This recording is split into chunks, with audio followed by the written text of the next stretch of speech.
Hi, this is Em, and today I'm going to do some more what I'm calling echo steaming, and this is going to be a large piece. So it'd probably be a number of increments at 25 to 30 seconds, closing the heat press. This is with the heat press that I put in a playlist with all the videos that I've done so far, what I treat the paper with, how the concept came about from going from the boiling to the oven now.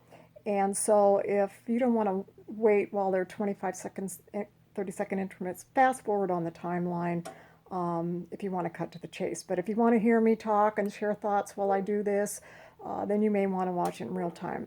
So having said that, let's get started. What I've done so far here is I've turned the heat press on and we're at 325 is the setting, knowing that there are anomalies on this heat plate, and so it's generally hotter than what I set it at, which is fine, but I set it at 325. The paper, this is watercolor paper, and this is about, I think, 90 pound. It's not a super heavy, but it's heavy enough to stand up and be washed and all that, so it's perfectly fine for what we're doing. And I've treated the paper with alum, so that's ready to go. And I talked about alum in another video. These are dahlias, and I kind of call them single petaled, but they're not really single petaled, but you can see, I wanted to show you how beautiful they are. They're a little bit starting to get spent. They're not as colorful as they are when they first open, but they're perfectly fine for the echo steaming that we're going to do. And I made an arrangement. I did that actually outside. I've got a little table right outside the back door here. And I just laid down a single layer because I know that dahlias do exciting stuff on both the front and the back. And so I didn't want to put leaves over this back side because I want the patterns that are going to form. So I just created the arrangement, leaving a single layer. I have also sprayed water on that, although it's starting to get dry now. And then the paper, just because I like a little something on the paper, I sprayed some, I don't know if it's Brushes or watercolor. I've got some spray bottles of stuff. And it won't really stay like this when we start echo printing, but I did lay a little bit down just because. So having said all this, let's get started. I'm going to spray this again. This is the vinegar water.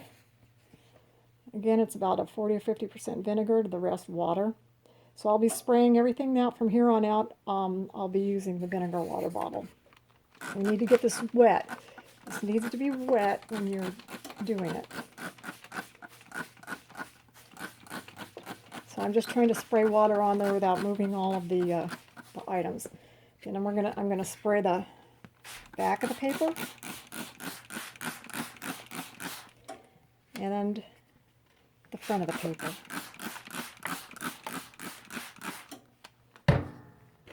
And I'm going to set it with the color side down, try to get it as close to matching as possible because we're going to be making two different prints here. And then I'm going to spray it again.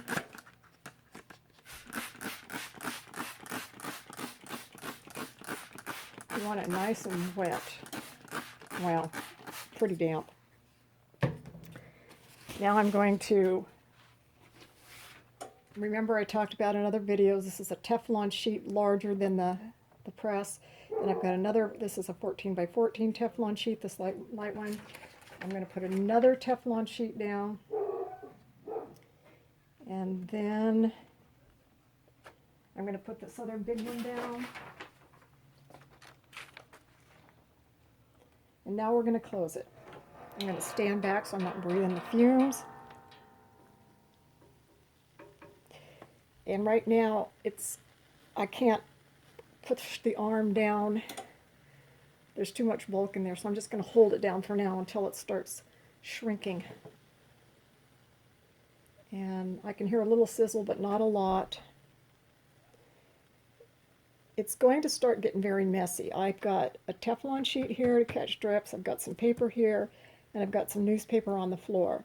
So cleanup's actually very simple, and any mess that gets on the actual heat presses.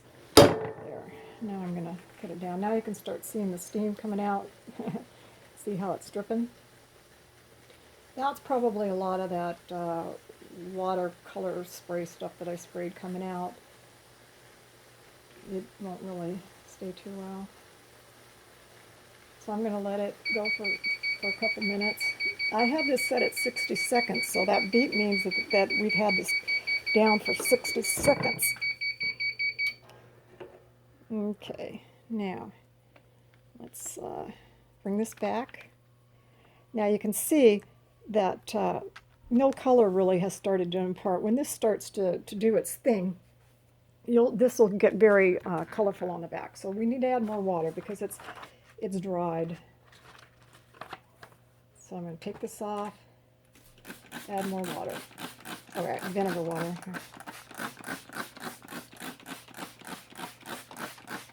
It's the steam that helps to impart the natural dye colorants from the flowers onto the paper. So let's put it down again. I'm going to stand back so I'm not breathing the excuse me, the vapors. I also have the door open. I've got ventilation in here, and the steam doesn't appear to be coming right up onto the lens, so I'll just leave the camera here for right now. And you hear that little squealing sounds. We've got some action going on now. Let's see, it's been about 30 seconds. So let's go ahead and lift. And let's take a peek. My favorite part. And you see a little more starting to happen now. At some point we're going to want to turn this over and do the other side, but we'll do this side one more time, make sure everything's kind of stuck together before we turn it over.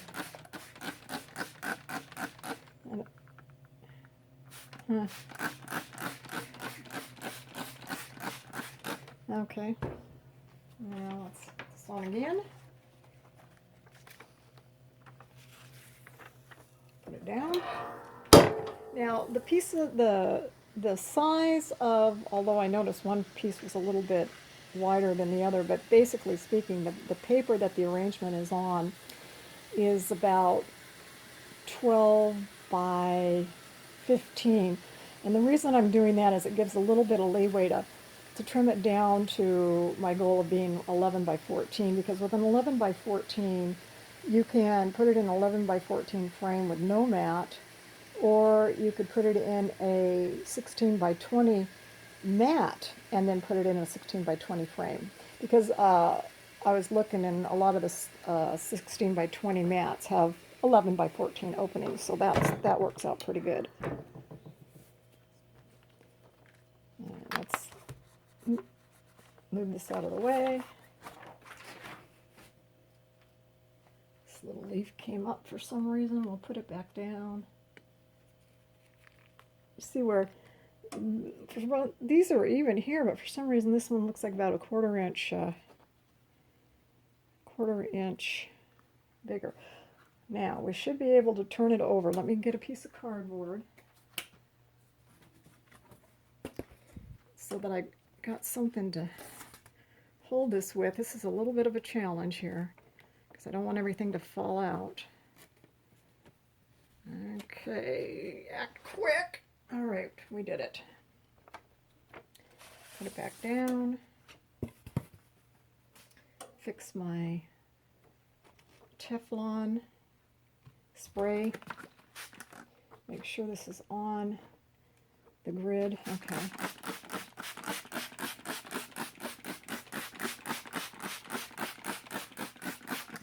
All right. Put this back on. Put it down.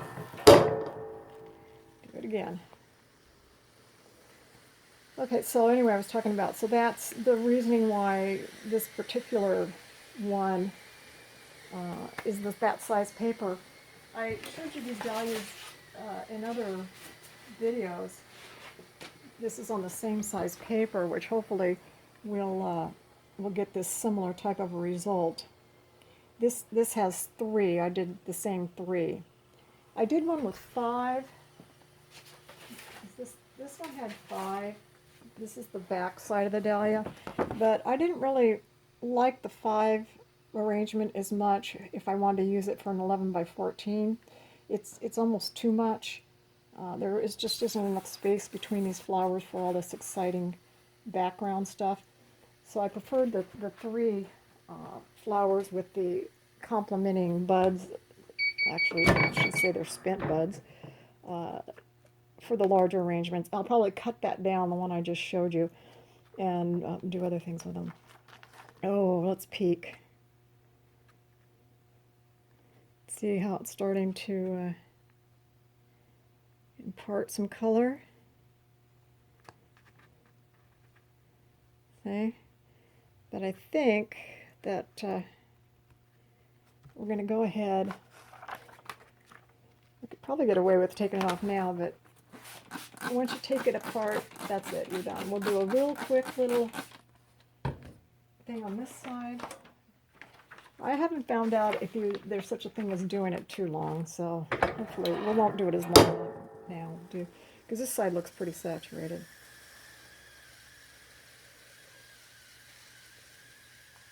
And that's all I'm going to do that. Now we'll do the other side again, take a look at that side, because this side looks pretty saturated.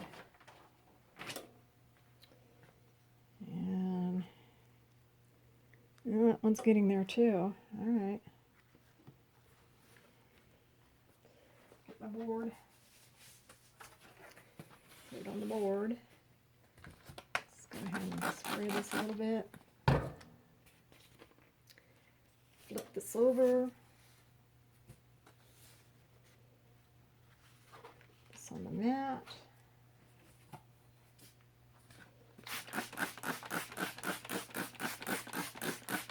See if we can get a little bit more going on in the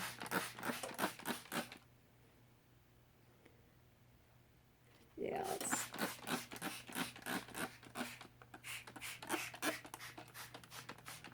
get a good steam going here for our big finale.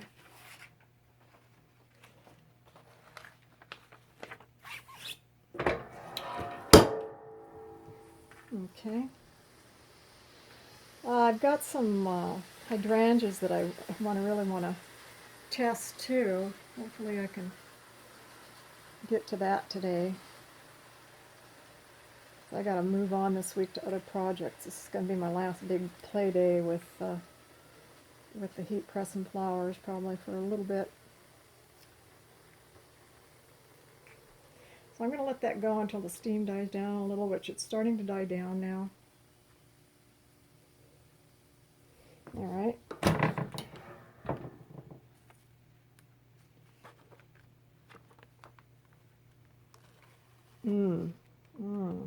Okay.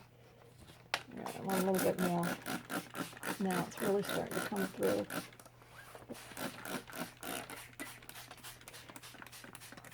This is kind of an indication when you see it coming through, then you know stuff is starting to that there is activity on the inside. If you don't see anything at all on the back side of the paper, then nothing really exciting has probably happened yet.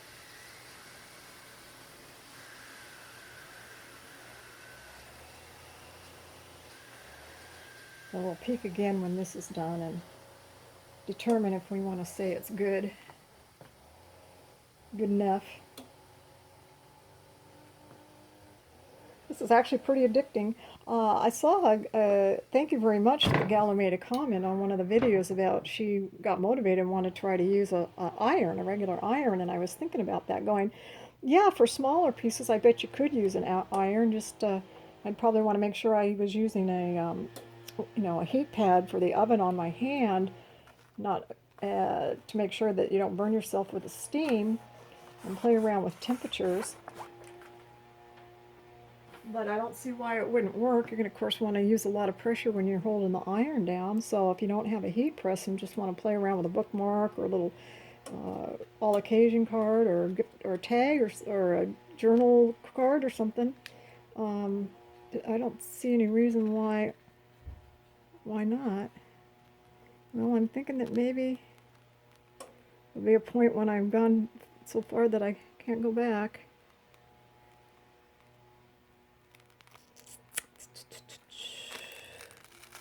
I guess we're going to call it good enough. All right, let me move this out of the way. And let's take this off. And let's see. Of course, once these are used, you can't, I mean, it's obvious, but I'm stating the obvious, I know. But these pieces are now trash. You can't put them in the recycle bin or your compost pile, because once you use them for this, they're gone.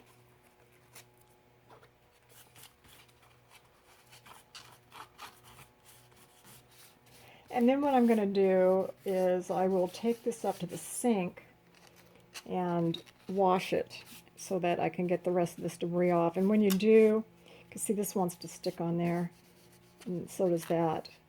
And you want to make sure, of course, when you rinse it off, that you don't rub so hard that you mar the paper.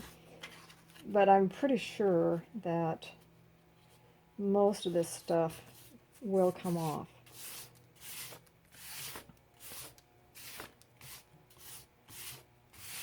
So I'll do the rest of it at the sink.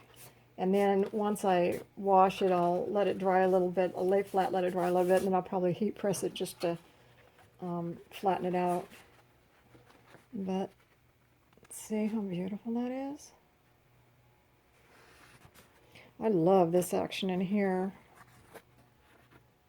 This was, I keep calling it buds, but what it is after the flower drops its petals, it leaves this, let's see if I can get it off the paper. It leaves these petals have dropped, and so the centers, that's what this yellow is. There's still a little yellow center stuff remaining after the petals drop that imparts this color. So that is the front side of the flower. Contrast that to the back side of the flower, which, or is this the front side? Wait a second. No, this is the front side. What the heck? Huh. Well, here, I'll figure it out when I did. Oh yeah, no, this is the back side of the flower. Okay. This is the back side of the flower. The back. See that? Here's the. There's the back adhering to the paper. So let's. It gives a totally different look than the front side does.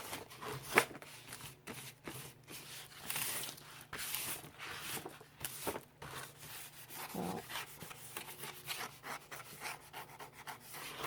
okay, so I won't spend much more time on camera scraping this stuff off. I just wanted to get it down enough that I can compare and contrast, show you the difference between what the front of the flower does versus the back of the flower, and why I didn't want to put anything on top, any leaves or anything on top of this, because I wanted both sides. So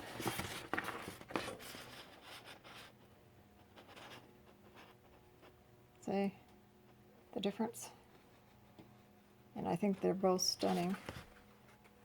Okay, so I think that's it. I will clean this mess up, and then I want to try some, I'll wash these up, and if I do another video today, which would be hydrangeas is the next one I want to do, I'll show you how these turned out once they're washed up.